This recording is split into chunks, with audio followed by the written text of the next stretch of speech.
So welcome to Let's Start here at APCO, preparing for the net zero future. Today's session is part of our DNA at APCO, if you will, to address one of the key issues of this generation, and that is the pathway to net zero by 2050.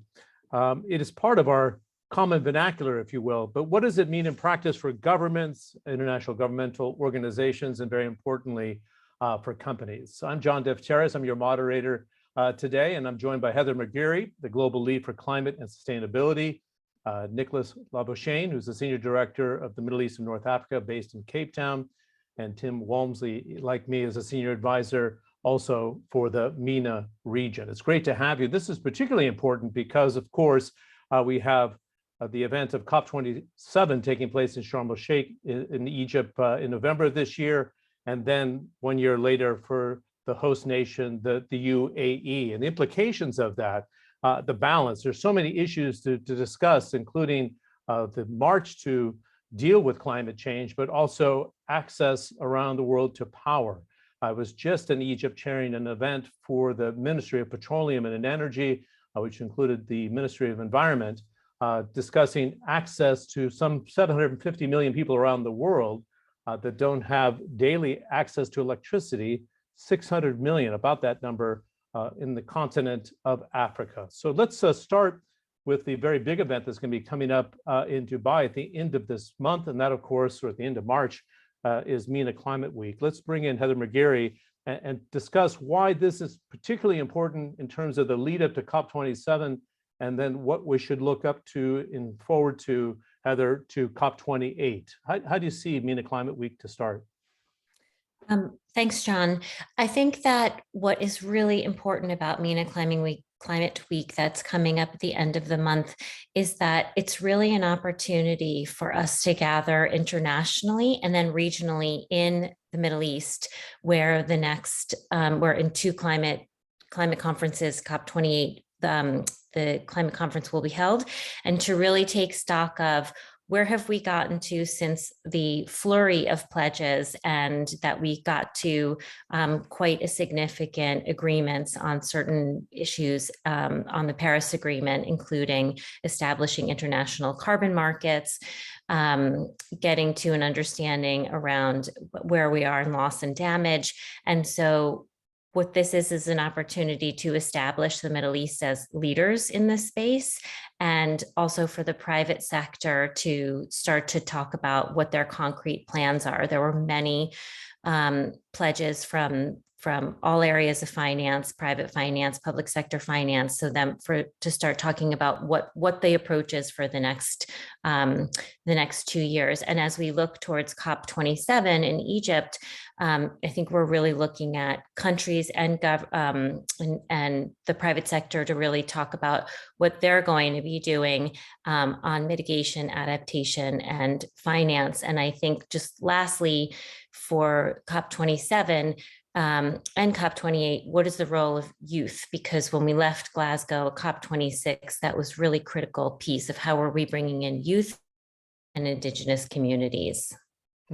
Very interesting. A quick follow-up for you, Heather. Were you disappointed or kind of expecting some of the major moves and setbacks that we saw in Glasgow together? I was thinking of methane was quite a significant move forward. Forestry protection seemed to be a big plus. Phasing down as opposed to phasing out of coal, a major setback, and then trying to unleash the capital, some $130 trillion that the US government was talking about here. How do you size it up? I think overall we got some significant pledges, but I think everyone agrees that we're not where we need to be, and that we are on track to go past our 1.5 degrees Celsius limit that we've put on ourselves, because multilateral processes are not going as quickly as the climate is changing.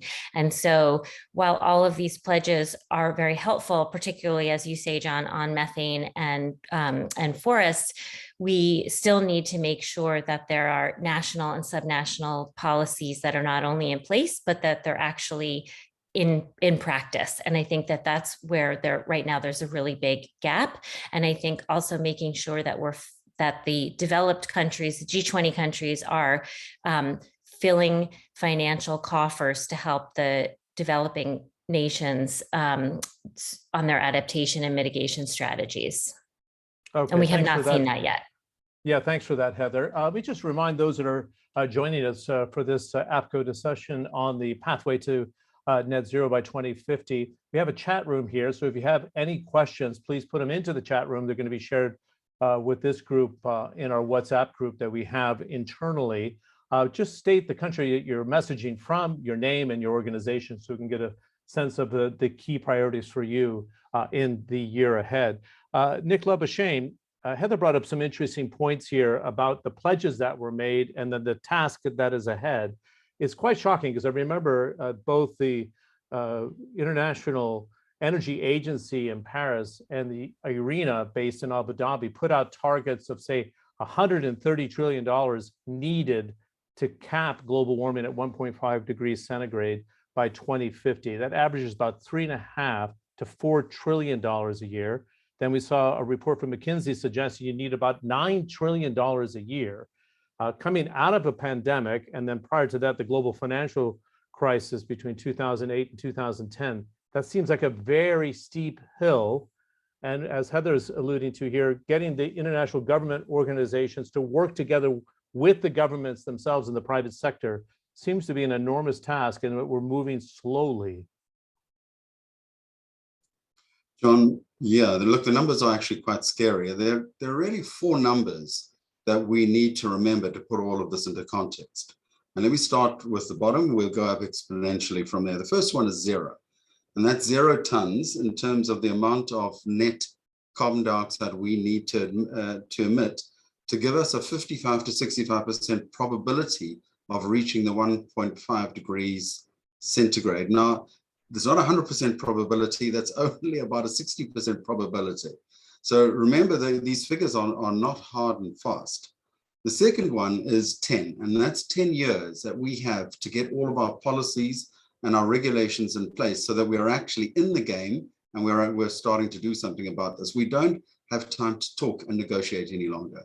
It's really that serious, which brings me to the third number, which is 51 billion. And that's the carbon dioxide equivalent in tons that we have to remove from the atmosphere every single year. And to put that into context, if you can think of a Nimitz class aircraft carrier, fully loaded, all the aircraft on board, that's 500 million of them. That's a lot of aircraft carriers. I don't mean to laugh, but it's a great analogy that you put forward for us there. Any other numbers you want to share, Nick, before we move?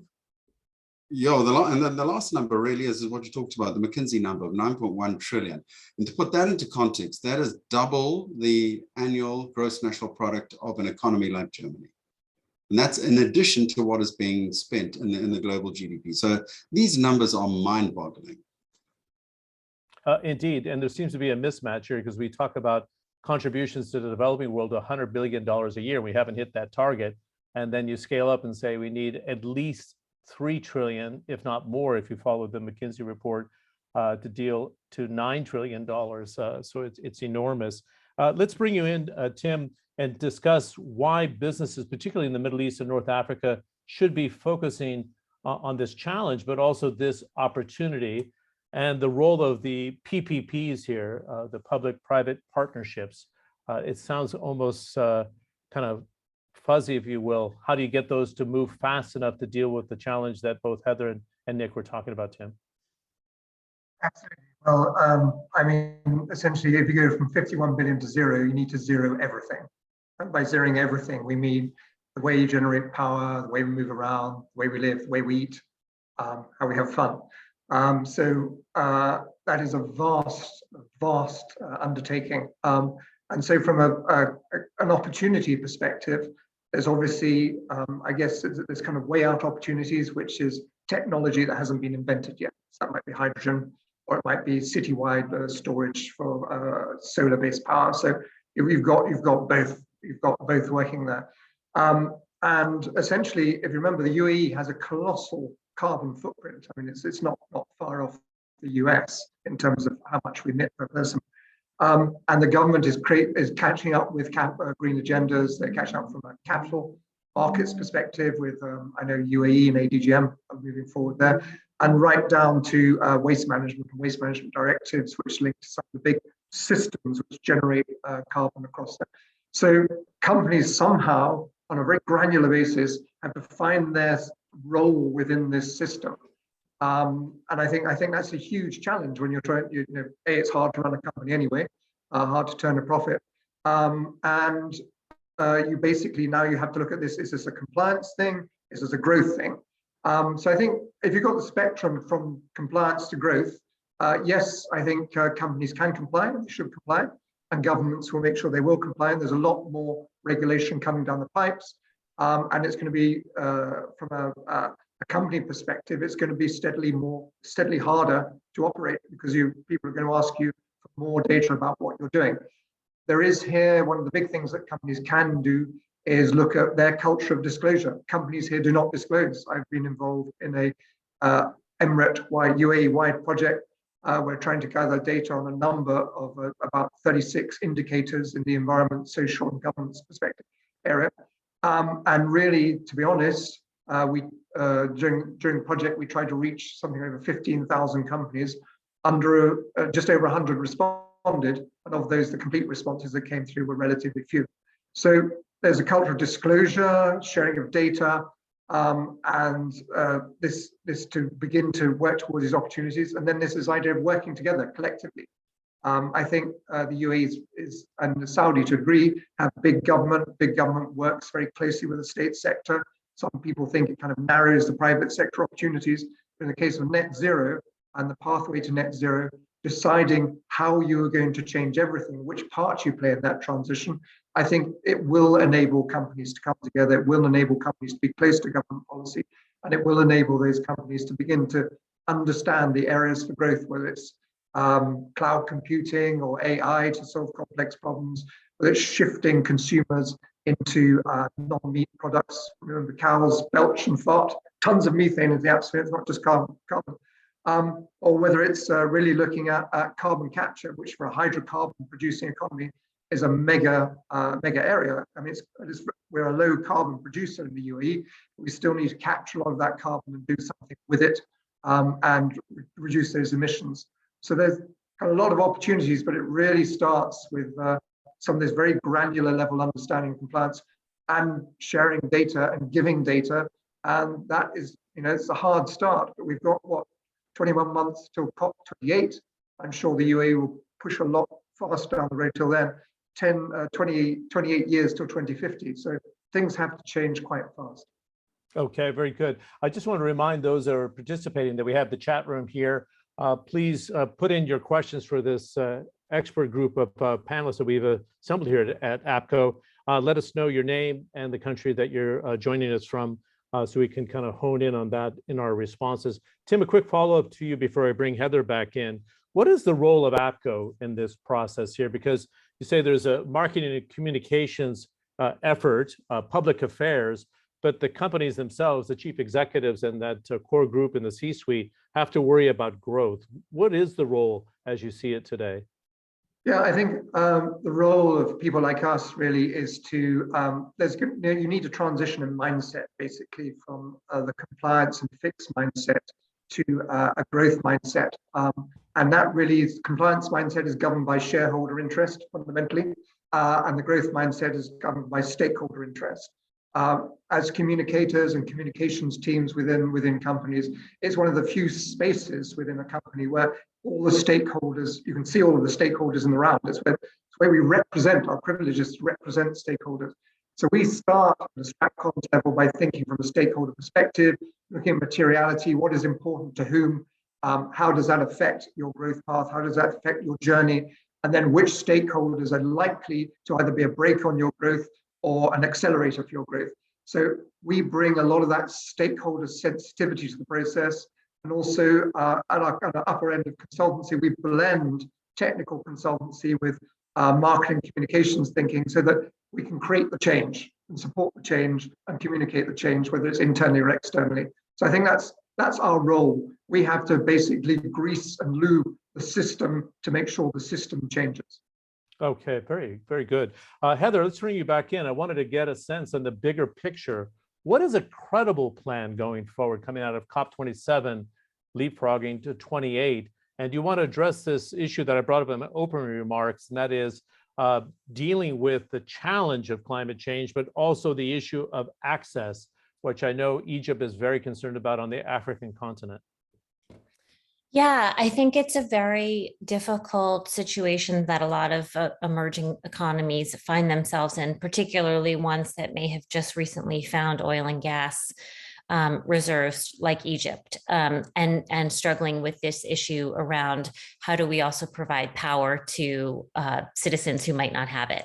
And so what I would encourage us to all do is think through, and I understand it is also, it's a real challenge, but it's also an opportunity, which is how do I look at ways that I can leapfrog and not put in an old infrastructure and to put in a new infrastructure. And if we look at the telephone is a great example. So in Africa, no one lays landlines anymore. Everyone has a cell phone and they use the satellites. And so how can we use the technologies that renewable energy gives us? And then also acknowledging that renewable energy doesn't give you a 24/7 consistent energy source and access to electricity. So if we can still understand that gas and is a transition fuel that we can use to generate some electricity, but really go forward on renewables, I think that's a wonderful way to think through how do we really provide access in a new way that's easier. You can also provide renewables in a more distributed way, small scale way, so that you can get access quicker, and doesn't always require municipal or state-based planning to do so. It can happen at a smaller scale. I know your specialty is the public-private partnerships, the PPPs, and a lot of people don't think they can be effective, but with the way the governments are burdened today with the debt overhang from the pandemic and then the financial crisis going back better than a decade ago, it is essential to have those partnerships, is it not? Absolutely. And I think that what we can do is look to what's happening with the Green Climate Fund that's supported by the World Bank and the United Nations that did, through COP26, have more financial commitments made from governments and also from the private sector. And so how can countries start to access some of those funds to develop some of these types of projects? We need absolutely much more scale and speed in doing this, but it is an approach and a start that we can demonstrate that there's action happening on the ground while we're also providing much needed energy for people so that people can develop economically. Okay, good. Nick, I want to cover a couple of issues with you, and this is a debate that we've had internally.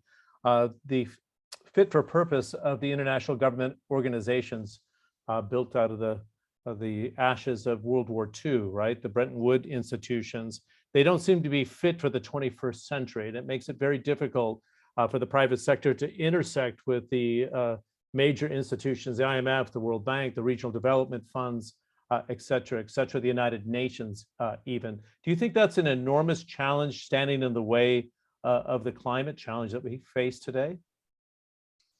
Yes, John, I think primarily our challenge is one of mindset and the way we think about things and the way we approach problems. You're 100% right. The institutions that were created to deal with the world post the Second World War were fit for purpose, and they did a really good job of lifting the world up out of the very difficult situation that we found ourselves in. But we are now in a different world. We're dealing primarily with the climate and the symptoms related to the climate. And if you think of it, the climate's a complex adaptive system. What that means is if you prod it in one place, you get unexpected results in other parts of the system. And our global institutions and many of our private institutions, the leaders were trained in a way where they were trained to deal with complicated problems rather than complex problems. Now, there's a difference here. Think of a jet engine. A jet engine is a very complicated thing, but it has a manual and it has a way of being put together and a way of operating it. complexity means that you can't solve the problems associated with it. You've got to manage them. You've got to test things. You've got to observe things. You've got to understand how things are interlinked. It's a completely different way of looking at things. So as Tim mentioned earlier on, the concept of a growth mindset versus a fixed mindset. Fixed mindset is one of a world of experts. And look at what happens when our institutions globally today come to solve problems, and I use the word solve. What do? They trundle out boards of experts.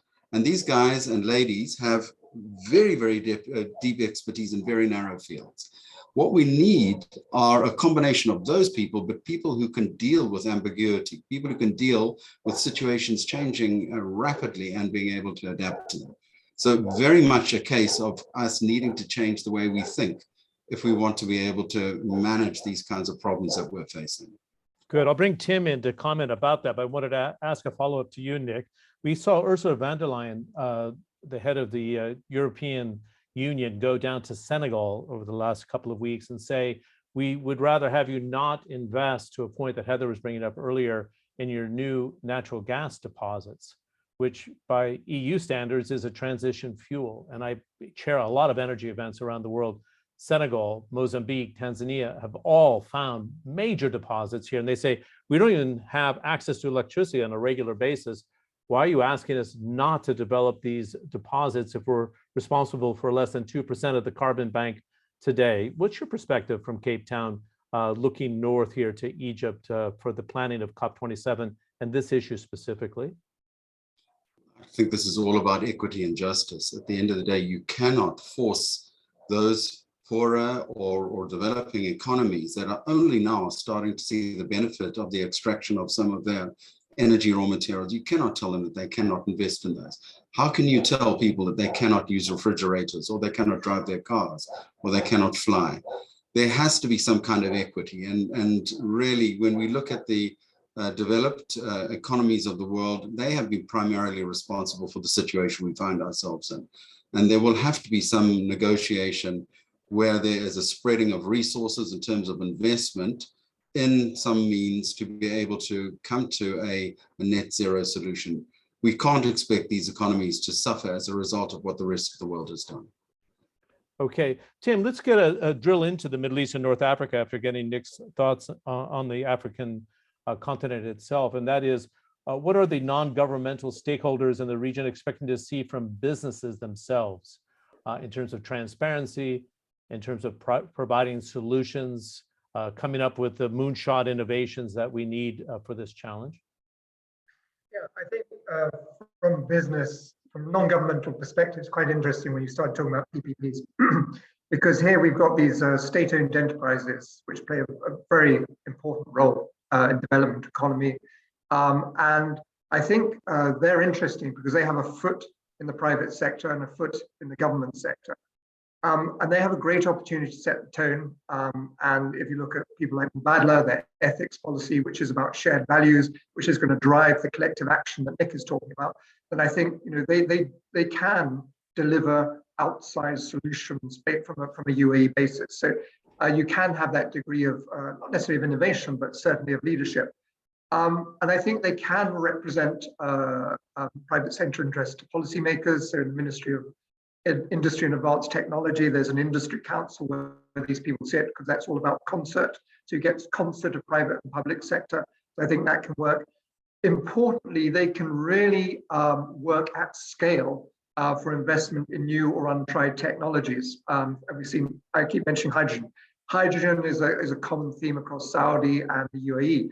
Nobody knows if it's going to work, but it requires a massive infrastructure, all the way from electrolysis all the way to make it into fuel cells and cars. And state-owned enterprises, alongside government regulation, can build that ecosystem. So in essence, if you think about it, it takes a village to raise a child. It takes an ecosystem to bed in an innovation and bed in a change. I think that's what can really happen here. And they, from a capital perspective, an investor perspective, they're connecting with people like BlackRock, who are buying pipelines and sorting things out. And BlackRock has got a very specific view of how it's investing. And they can really help lead these big projects, these big change projects, out of what is known in terms of capital allocation, the valley of death. So that, you have venture capitalists working at a company or maybe sector level, and then you have smaller, you have the equity markets and capital markets. But there's big scale infrastructure investment on untried technologies, which we're going to need in the next 28 years. And that's where the state-owned enterprises, I think, play a really powerful role in working with investors to look at rates of return, getting into that medium-term view, getting away from the shareholder into that stakeholder space and making it real in terms of financed. And obviously, there's an advanced technology perspective here where they can create sort of almost sheltered startups with initial large-scale anchor clients, and they can seed potential new sectors here. And through their ICV programs, particularly in the UAE, they can tilt the playing field in favor of the smaller private sector players who can begin to adapt their technologies or innovate their technologies in favor of supporting them. So I think really it's the state-owned enterprises alongside the government with their kind of ecosystems. I think that's where we're going to see the major change. If you look at the UAE climate change document, which had climate change goals for 2020, they were talking about taking 100 million tons of carbon out of the atmosphere. If you look at the next 51 billion, that doesn't cut the ice. So they have this scaling capability. And I think that's what we're seeing for non-government. We're seeing scaling, and then we're seeing helping to create those ecosystems. And then all the stuff that regulators do about creating an innovation knowledge economy and seeding the fertile territory can then really begin to grow. So I think that's what they expect companies to do. And going back to my earlier point, they expect companies to share data. Okay, very good. Thanks for that, Tim. We have a question from Hakan in our chat box here, and we invite the other viewers to go ahead and put questions to us, and we'll try to get them all covered. This is a technical question, but an important one. Heather, give your US perspective, and then I'll circle back to Nick, I know, who has worked in this sector in the Middle East, and that is a common language within the airline sector to reduce carbon emissions. What is the US perspective on this? And what do we see in terms of any of the major carriers in the United States trying to push the envelope? And then I'll follow up with Nick. Heather, do you want to jump in on that? Yeah, sure. And I might answer it somewhat from the US and also somewhat from the EU perspective, in part because in a way, the EU has set a standard. And then Corsia has decided on top of it to set a standard, right? And they're not necessarily in conflict with one another. And I think this is what's really interesting also about the role of finance and the carbon markets, that now from COP26, we've now said Article 6 is finally put to bed, and we're going to establish international carbon markets. So you have carbon markets at play, national and international policies at play around emissions requirements for certain sectors. And then you have the sectors, trade associations organizing themselves, right? So if you are going to fly in and out of the European Union, you have to adhere to a certain amount of emissions reductions. Corsia has then said, okay, we're going to overlay a trading system on top of that, because guess what? Most airlines fly in and out of the EU. And so you start to have a build of what it's going to look like for the airlines to be reducing. And then in the United States, there's also a push for sustainable aviation fuel as a viable way. I think it's one of the pieces for the airlines to start to reduce their emissions and drive to net zero.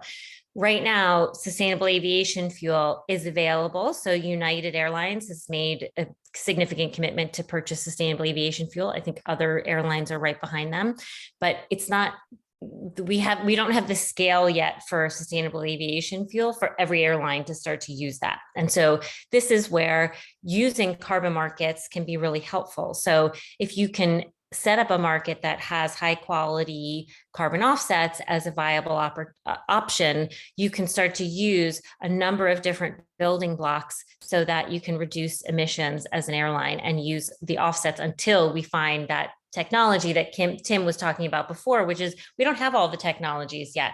But in the meantime, we can, as different sectors, start to use things like offsets so that we can help to drive towards net zero from a global perspective. Interesting. Okay, thanks. Nick, I know you're working on this out of the UAE. I know ADNOC wanted to be at the cutting edge of the SAFs, as Heather's talking about. What do you want to add to the debate here? John, the challenge here is primarily a technical one. We don't have anything available that we can put into long-haul aircraft. I think that really is the nub of the issue. So the short-haul aircraft, up to about 500 miles, we can easily replace some of the power systems there. For longer-haul aircraft, at this stage, nothing exists. So when we talk about sustainable aviation fuels, just as Heather mentioned, just to put it into perspective, currently, she's 100% right that we do have sustainable aviation fuels available, but they comprise less than 1% of the aviation fuel available to the market right now. So what do? You need to travel, you need to keep your economies going. Business people, tourists need to move around.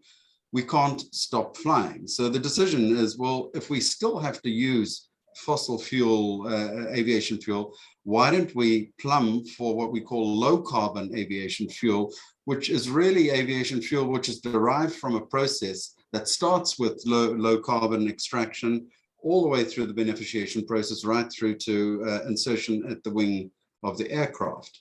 And this is where the UAE has been particularly fortunate, is that they have access to their Mobile crude oil, which is low carbon extraction. They have very sophisticated and very modern refining facilities as well, which means that they are able to produce aviation fuel at the very low end of the carbon spectrum. So it's an interim measure, but it's better than simply plumbing for, well, we'll just continue business as usual until other regulation comes in. Okay, good. I want to ask a question of the three of you and then take more questions from our audience. But I was thinking in the context of my first coverage of this, and that goes back to the Rio Agreement and what has not transpired over the last 30 years, and then consumer participation in this process as well. I would say consumer sacrifice, particularly in the developed world where we have a much bigger carbon footprint, of course. Do you want to start on this, Tim, and what it's going to take to get consumer awareness on the goals ahead so they have an influence on what companies and governments should be doing? Can you make that reverse connection? Yeah, I mean, it's once you get all the stakeholders in the room, I think that's where consumers have a voice. And I think particularly around brands and purpose is where there's a very strong link that can be built with consumers. But then at the other end of the extreme, I mean, we were talking with a company in the waste area. They were talking about segregation and incentives, talking about cost-reflective tariffs for electricity. There's a whole bunch of social engineering that has to come into that from here. And if you think about that, a cost-reflective tariff for electricity, some of that's with DWA, some of that's happening in Abu Dhabi. But you know, it does change a social contract. So there's a social contract that needs to be kind of negotiated or thought through. And there is consumer behavior. Then there's consumers deciding to flex their muscle. I mean, we could all decide tomorrow to buy a meat-based substitute. Try it. We could all decide that our next car is going to be an electric car. I mean, there are some purchase decisions that we can make. We can all decide to pay extra, like we might pay for organic food, if we can afford it. So from a consumer perspective, there are micro decisions. There are these kind of more social engineering based elements based around having true costs. And then also, obviously, there's this element of consumerism and how that links to purpose. So I think there are three dimensions that could work from a consumer perspective, but they all need to work, as we keep saying, in orchestration and in concert. And that's the hardest part. Okay, very good. Heather, we have another question from our audience here, Nadia Bouzmaziet, I hope I'm saying that correctly, and the role of financial institution, which is a really key question here, because we talked about unleashing the capital to accelerate the climate challenge here and to put investment into the right places. One is having the carbon pricing instituted, which is a whole nother kettle of fish. But let's talk about the banks themselves and what they're willing to underwrite. Heather, we had the statement from BlackRock suggesting they would not invest in any new carbon institutions, but the demand for energy snapping back from the pandemic is very strong. So we saw coal demand rise, oil demand going above 100 million barrels a day right now. How do you see it from the world's financial capital in terms of overall investment from the banks and what influence they could have? Yeah, I think that the role of finance in the next 10 years is incredibly important. And what we saw at COP26 was most of the world's largest asset managers and banks getting together and saying that they were going to put the $1.4 trillion necessary, which we now know is more than that. But at the time in December, saying they were going to be able to cover the investment needed to drive to a zero carbon economy. I think that what that looks like, again, we don't know yet, right? And we're waiting for really clear plans. To go back to your previous question around consumer demand. So how do consumers of investment products and savings accounts and checking accounts also make demands on what they want from their banks and how they want to put their money to work, I think is a really interesting opportunity. And a lot of what BlackRock is doing is responding to that, right? Where it's companies that are individuals saying, I want a different option than just a high carbon portfolio of investments. I think what we haven't figured out yet is what is a portfolio of investments look like that are adhering to the environmental, social, governance protocols that we're really looking for and after. And depending on who you ask, it's a different set of investments. And so that's still an open question. What I think is incredibly encouraging is all of the funds that continue to be raised to put towards moving towards an energy transition, right? And so I think what it means is that we are going to move ourselves globally off of fossil fuels, but it's not going to happen tomorrow. It's not going to happen the day after tomorrow, but there's a lot of opportunity, going back to what Nick was saying around the growth mindset. And so how do we think through what our job is to provide energy, and how we do that should be something that we're exploring and trying to understand. And if it can't be something that puts a lot of carbon into the air, what are the other ways that we can provide energy? And how do we provide that consistently in a 24/7 capacity and provide it to emerging economies that haven't previously had it? And so there's lots of business opportunity for all of us if we're able to be thinking in that way with that growth mindset. Okay, very good. I just want to remind those participants, and I see the numbers are growing here. We're just over halfway through our discussion with 3 experts from APCO looking at the pathway to net zero by 2050. And every time you 3 specialists bring up your comments, it triggers other questions in my mind here. And one of those, and Nick, maybe you can address this to begin with, is a equitable carbon price here. Going forward, everybody's trying to say we need a global standard, but if you're not responsible for the carbon footprint for the last 200 years, should an emerging market be paying the same price as a consumer, for example, in the United States? How do we get this equity, Nick, balanced? Because it's a key financial question going forward to accelerate the transition. This really is at the heart of the transition. I'd like to comment on what Bill Gates writes about in his book on how to avoid a climate disaster. He talks about a green premium, and what he says is you're able to calculate the difference between the production of a good or a service with zero carbon output versus its current carbon output, and that difference, that premium, is what we call the green premium. And his approach to this is that all of our goods and services should be looked at through this particular lens.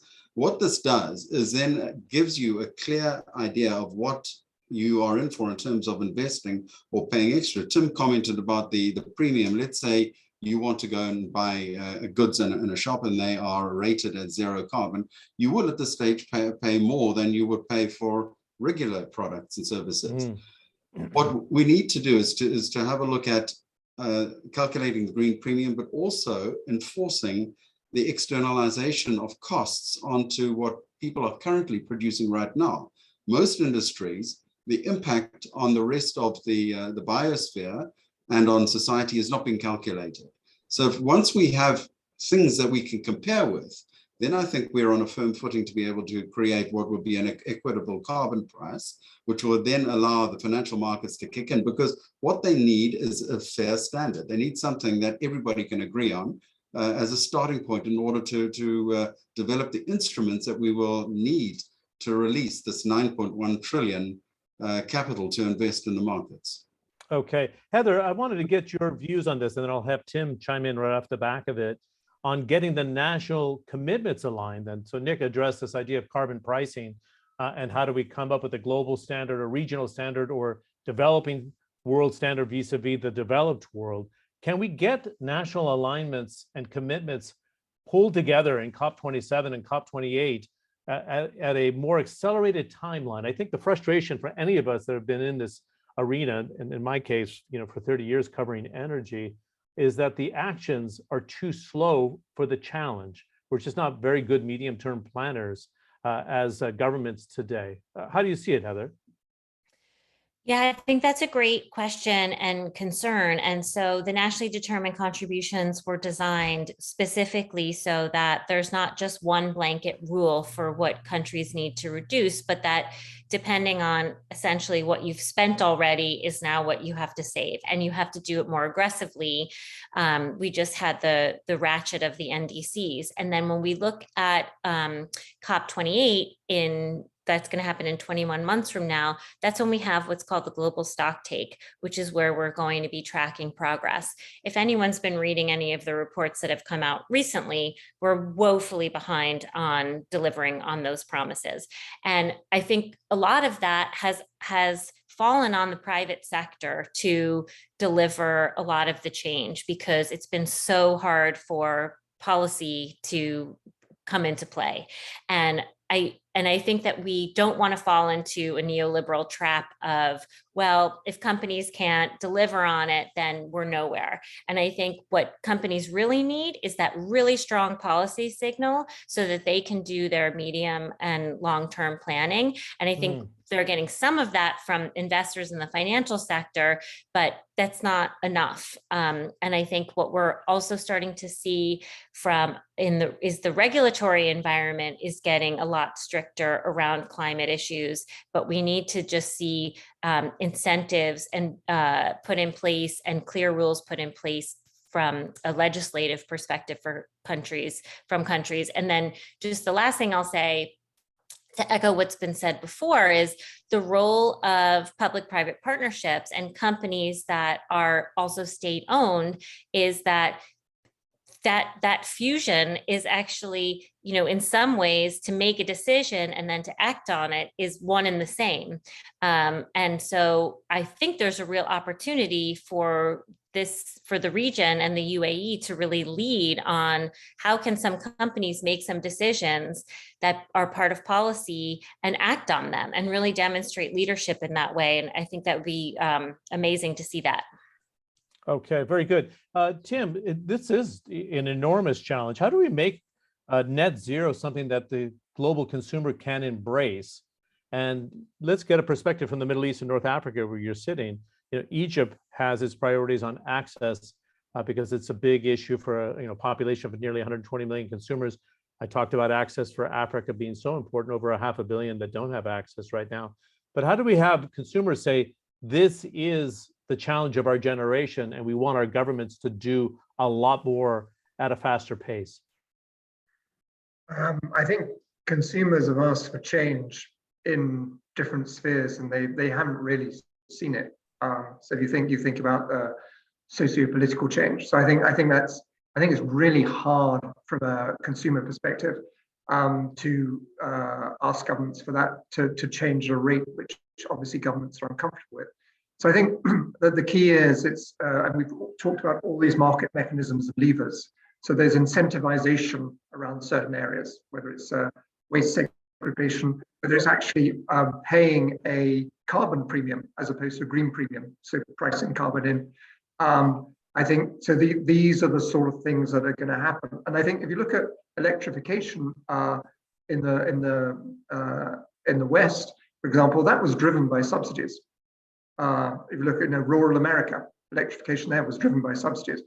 So you've got this distinction between a just transition and a fair transition. So just is this kind of sense of balance globally, and fair is what happens for me in my backyard and whether I can plug in my mobile phone charger or not. And I think so. I think getting this sense of fair transition, what me and my community needs, is I think a kind of community level role. But how, and I don't really have the answer, how consumers can really force high level government action apart from direct action in terms of using their wallets if they don't have votes. So I guess that's where we need to go, and that goes right back to the carbon premium, the green premium. Change the pricing, and it will follow. Change the social contract, so you have pricing, for example, in electricity, so it's cost reflective. That will follow. So it's all about these massive, large scale behavior changes. So I think getting to the fair thing, I think you just have to say the opportunity. You started talking about opportunity. The opportunities is to raise lots more clean energy, lots more clean power for lots more people, and grow it that way. So that's going to be where. But how do consumers make that happen? I think that's a really hard question. Good. It's interesting here in the UK, where I'm living now. People have the choice to order renewable energy, and then we had the price shock because of gas driving a lot of that electricity, as you know. So then the prices become very high, and then the consumer gets very price sensitive. So there is the challenge of planning for the future, as Heather was talking about here. It's not going to happen overnight, but the consumer wants to have that choice, so the investment needs to take place. I think we should spend the last 10 minutes we have together here focusing on the influence Egypt and the UAE could have on this process, dealing with the developing world, making sure they have a voice, bringing oil and gas to the table, because many of the CEOs complained that they didn't have a voice in Glasgow, and some say that is unfair, including John Kerry, who I did an interview recently with in Dubai. Nick, do you want to talk about your perspective, your work in the Middle East and North Africa? Love to get Heather's views on this as well, because in the region, people are very excited about the influence Egypt and the UAE could have on this process. What do you think? Well, I think it goes back to Tim's comments on fair and just transitions. When you consider how some of the European countries have argued for a change in the energy production systems, and then criticize the hydrocarbon producers for what they're doing, it's simply they are playing to their own private interests. They're playing to their gallery. A country like France, which produces, if my figures are correct, around about 70% of its energy from nuclear energy, it's very easy for them to say that they'll stop using coal, or they'll stop using carbon producing energy systems. But then to level criticism at a country like the UAE or Egypt or Saudi Arabia and say, well, you guys have got to play the same game, I think that's very, very unfair. There has to be a plan in terms of how the transition is going to happen. I think this is all about transitions. It's all about what countries can bear, and it's all about being practical about what our energy systems need in the transition period. As Tim has pointed out, there's going to be a huge demand for electricity in the next 30 to 40 years. Bill Gates in his book talks about maybe a trebling of the demand for electricity. And a lot of that will be driven by the electrification of all of our other living systems, if I can call it that, as they transition away from being consumers of hydrocarbon fuels. And at this stage, we don't have anything to replace what we currently have in the energy mix. So you can't sit and point fingers at the hydrocarbon producers and expect them to be able to make massive dislocating transitions that are going to have a huge impact on the social contract that the government has with the people in those countries. That would be totally unfair and not in the spirit of the global collaboration that is needed to make this transition happen.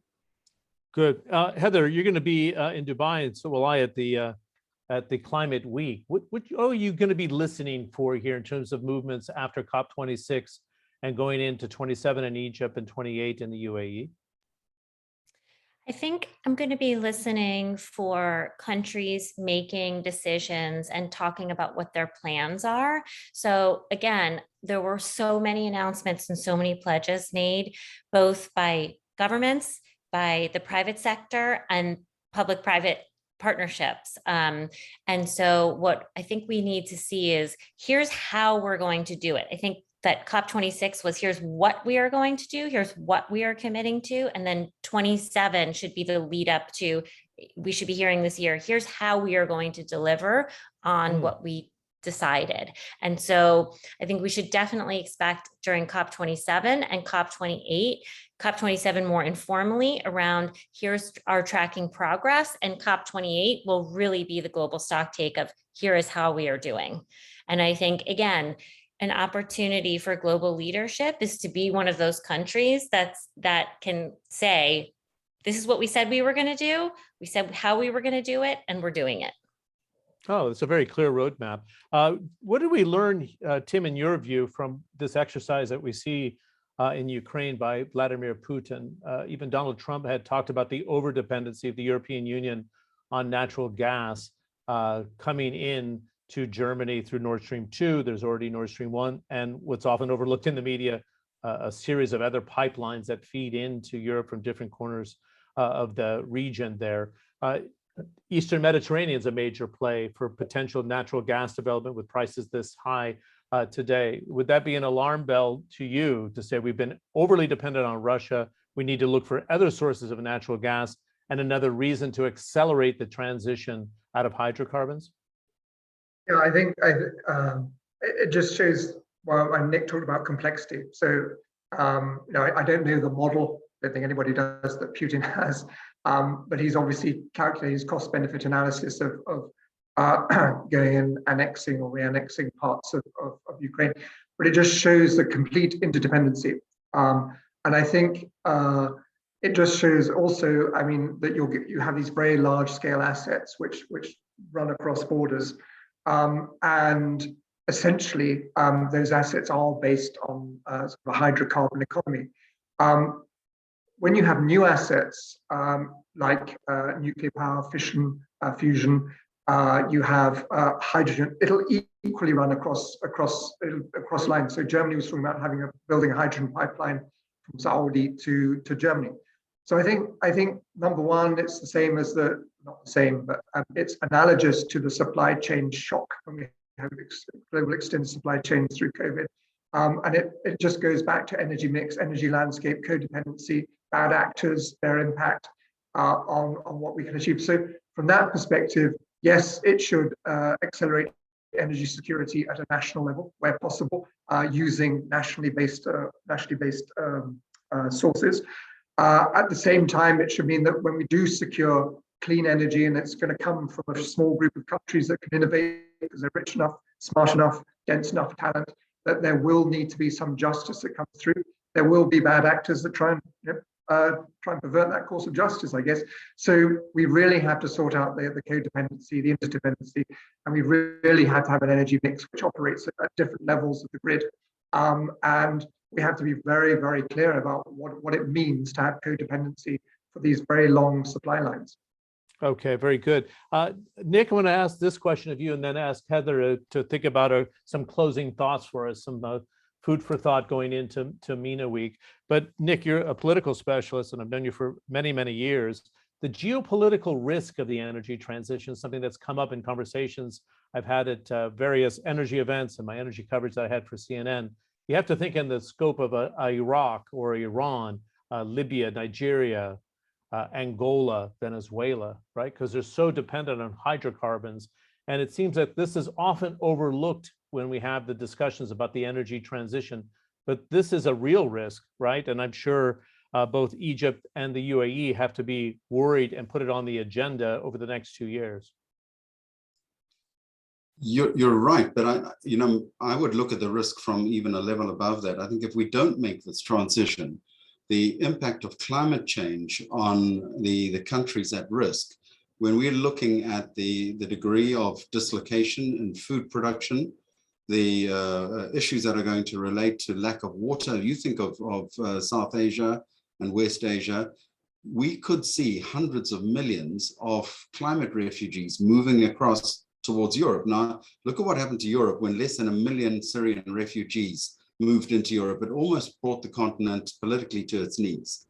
So you can imagine tens of millions, hundreds of millions of people moving en masse around the world as a result of climate change. You are 100% right. I mean, the risk of this transition related to the hydrocarbon producing countries is massive, but it's a symptom of a far larger risk, I think. And as I say, if we don't start dealing with the impact of climate change, these will all melt into insignificance. Very good point there. Heather, your thoughts here as we go ahead to MENA week in Dubai and then Sharm el-Sheikh in Egypt. What should we expect in terms of an acceleration of the process that we're talking today? If I'm a business and I'm watching the APCO discussion we're having today, how do I join in the cause to make a difference? Yeah, I think one thing that to just say overall is that we're already at 1.1 degrees of warming, and we're trying to limit our warming to 0.4 degrees. That's not a lot of, we don't have a lot of headroom right now, and we are off our trajectory. And so to Nick's point, and many of the points that everyone else has made during this conversation, which is we have a changing environment, we have stressors on people being able to eat, people being able to access energy. Drought is one extreme, floods is another extreme that also affects food production and people being safe, access to medicines as tropical diseases move into wider and wider bands across the globe. There's a lot of change that we're already experiencing, and we're going to experience it at an accelerating rate the more that the temperature rises, right? So right now we feel like it's happening slowly, but it's going to start happening faster and faster. And so I think that what we can do is think through in all of our roles in business and as citizens and as human beings is, how can I make a difference? How do I start to make change? And what does that look like in my company? What does that look like in my government? What does that look like in where I live? And it really does matter. And I encourage you to raise these issues of how do we change our business to be resilient, to be able to deal with these changes that are coming and to also mitigate against them. And I think there's so much opportunity for us all to participate. And I really encourage everyone to do that and to come. Actually, we're not associated with MENA Climate Week. It's organized by the UNFCCC, but you can register for free. And if you're in Dubai, you should go. Like there's no charge. You're welcome to go and learn and participate.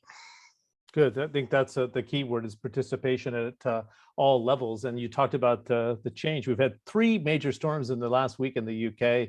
And this idea of adaptation and resilience is getting more and more important as we see global warming. It's very hard for us to plan for such a massive change, but the message was clear over the last hour from our 3 experts that we do need greater participation at a faster pace, and we help where possible. Number one, I want to thank our participants who sent us some different messages through the chat box. I'm already getting WhatsApp messages and messages on LinkedIn to have additional conversations. That's what this series, Let's Talk, here at APCO is all about. This was about preparing for the net zero future, the hosting of COP27 by Egypt and COP28 by the UAE. We welcome your comments. You can find us very easily on different social media platforms to share your ideas and thoughts on the topic that we had at hand. Heather McGarry joining us from New York, Tim Walmsley joining us from Dubai, and Nick Labuschagne joining us from Cape Town. I'm John Defterios in London. Thanks for your time. Thanks for your input, and we'll see you again in the near future.